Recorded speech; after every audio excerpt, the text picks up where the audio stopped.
Hey, hi, hello. Welcome to the weekly Trump Date, where we go through this week's top stories regarding the Trump administration.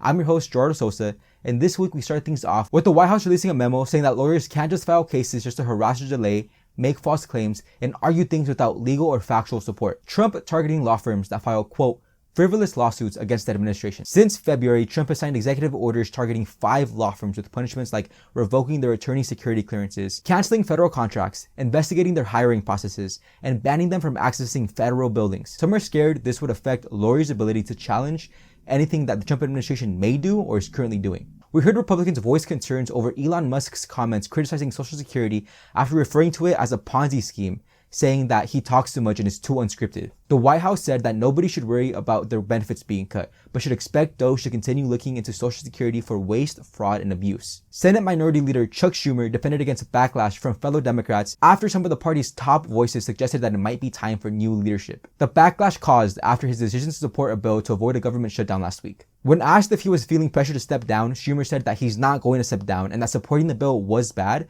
but a shutdown would have been 15 to 20 times worse. Republicans in the House now have 3 weeks left to pass their budget to fund Trump's multi-trillion-dollar agenda in one big bill. House Speaker Mike Johnson is pushing to get important plans approved by Memorial Day, including Trump's mass deportation plans, extending the 2017 tax cuts, and funding for military and energy sectors. He's trying to get all the Republicans in Congress to agree on these plans so that they don't need any Democrats, which might be tough. We came to learn there was a leak of attack details on Yemen after Jeffrey Goldberg, editor-in-chief of The Atlantic magazine, released an article saying that the administration accidentally texted him its war plans after the National Security Advisor Waltz added him to a group chat on Signal. Obviously, Democrats demanded an investigation by Congress. Later on in the night, the National Security Council said that it was looking into how Goldberg ended up in this group chat. Ending off Monday with sad news, Mia Love, the first Black Republican congresswoman, died at the age of 49 after battling cancer. On Tuesday, Senate Intelligence Vice Chair Mark Warner said that this wasn't the first time we've seen this level of sloppiness from the administration, because early on there were hundreds of CIA agents whose identities were exposed. Goldberg said at some point Vice President Vance called the timing of the attack a mistake because it conflicted with Trump's message to end the war in Ukraine, which shows that there was some kind of disagreement. Pete Hegseth, the Secretary of Defense, chose to deny the fact that war plans were leaked, saying that Goldberg isn't reliable and that nobody was texting war plans. Goldberg wanted to be responsible and not show the text, but described the detail as being the specific time of a future attack, specific targets including human targets that were meant to be killed, and weapon systems. When asked about the leak after he should have known because his team had already put out a statement, Trump said that he wasn't aware of it and it couldn't have been very effective because the attack was still very effective. Lieutenant Colonel Alexander Vindman said that although Signal is one of the best encrypted messaging apps, it's still vulnerable to hacking from powerful organizations with advanced cyber tools. You want these discussions to be taking place in a highly secure facility face-to-face or very secure web channels? We saw Vance say in the messages that he hates bailing Europe out again, which Hegseth agreed with, adding that Europe freeloading is pathetic. Vindman saying that this isn't the way that you talk about allies that have been with us through thick and thin. We saw the Defense Secretary, Directors of National Intelligence, and CIA testify on Capitol Hill. House Speaker Johnson made some comments about federal courts, saying that they have the authority over federal courts and that they can get rid of an entire court, adding that desperate times call for desperate measures. Although we heard some officials say that there was no classified information in the text, some Democrats were still calling on Trump to fire some individuals involved. Trump told NBC that Waltz is a good man and learned his lesson, standing behind Waltz and the rest of his national security team. As far as an investigation, Trump and the press secretary said that they were looking into it, suggesting that Musk and Doge were going to be taking charge. Top U.S. officials like CIA Director John Ratcliffe and Director of National Intelligence Tulsi Gabbard shifted blame after they were grilled by Democratic senators at an annual hearing about global threats, where they again said that there was no classified information in those texts. There are 2 parts of the global threat hearing, one in public and one in private, which most Republicans save their questions and concerns for. The German publication Der Spiegel found that contact information of some of the members in the chat are freely accessible on the internet, including emails and numbers, some of which are linked to social media accounts. There was a letter that was sent out Wednesday morning from Schumer and top Democrats where they expressed their anger and frustration with the situation. Frank Bizzigano, the man in charge of Social Security, said that he would commit to have the right staffing to get the job done when asked if he would put enough people back to work after the layoffs. Republicans insist that they plan to focus on potential waste, fraud, and abuse with the hopes of automating some services, but we've already seen some reports of the agency's website crashing and long waits for people looking for help on the phone. We also saw West Virginia become the first state to fully ban foods with artificial dyes, with the ban beginning in schools this year but across the state in 2028. California already bans dyes in school meals, and 20 other states are looking into similar bans as well. Goldberg ended up releasing the group chat in full, including messages from Hegseth, which showed information about the attack, causing more calls for accountability. The White House and Hegseth kept insisting there was no classified information shared. Hegseth said he saw the release messages and that they don't look like war plans because there's no units, locations, routes, flight paths, sources, methods, or classified information. We've heard from people that have worked in national security circles that this information shouldn't be available to the public.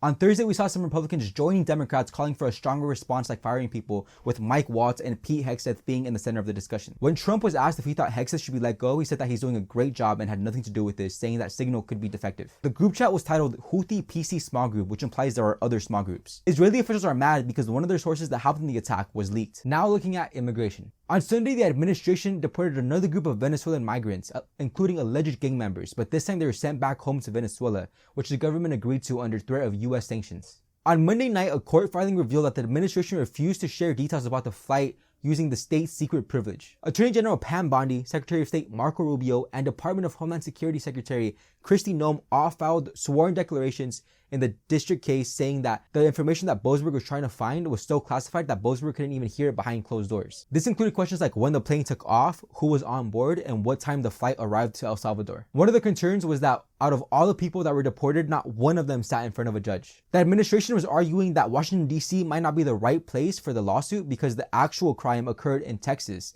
which is a more favorable place for the Trump administration. On Tuesday, Trump sent an executive order adding proof of citizenship for voter registration and an election day return deadline for mailed ballots. But election officials, state attorney generals, and legal experts said it would face challenges because they're overstepping on state powers outlined in the US Constitution. According to Washington Post, ICE is pushing for a deal that would allow them to cross-reference IRS data, including names and addresses of people suspected of being in the US illegally. Regardless of how much information is actually shared, the idea of this will make immigrants want to stop paying taxes in fear of being deported. Now onto the economy. On Thursday, we heard Trump plans to impose a 25% tariff on all automobiles and all foreign auto parts brought into the US, even if the car is built in the US. Critics warn these tariffs will increase car prices and reduce options for consumers. The idea is to increase manufacturing in the US, creating more jobs. The White House estimates this would affect 8 million cars. Goldman Sachs estimates that tariffs could add $3,000 to $8,000 on cars made in the US because of border tax and $5,000 to $15,000 on foreign-made cars. Trump threatened to impose higher tariffs if Europe or Canada attempt any economic action that harms the US. On April 2nd, planning to introduce reciprocal tariffs. So if a country imposes a tariff on a US product, the US will apply the same tariff on that country's product. Canada's Prime Minister saying that the US is no longer a reliable partner.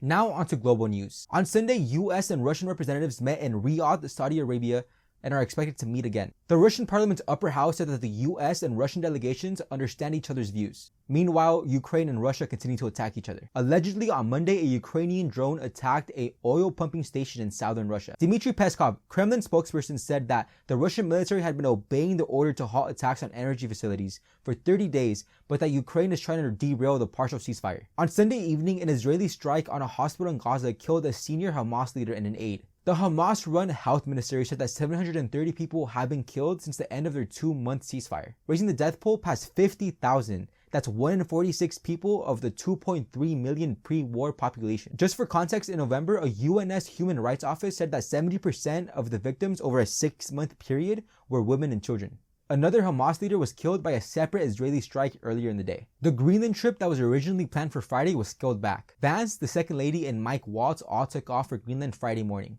American planes landed in Nuuk, the capital of Greenland, this week in preparation for the visit, but had to cancel in fear of local protests. Trump said we need Greenland for national and international security and will go as far as we need to go. The trip was supposed to be a cultural exchange, but is now a limited national security focused mission. Administration saying that they've seen the presence of Russia and China and Greenland and they want to have some presence too. Koenig Olsen, Greenlandic member of parliament, saying that a relationship with the US must be collaborative and not forceful. Greenland's about 80% ice, and as the ice melts due to global warming, Trump sees an opportunity because underneath lies an estimated 1.5 million tons of rare earth metals and natural gas preserves.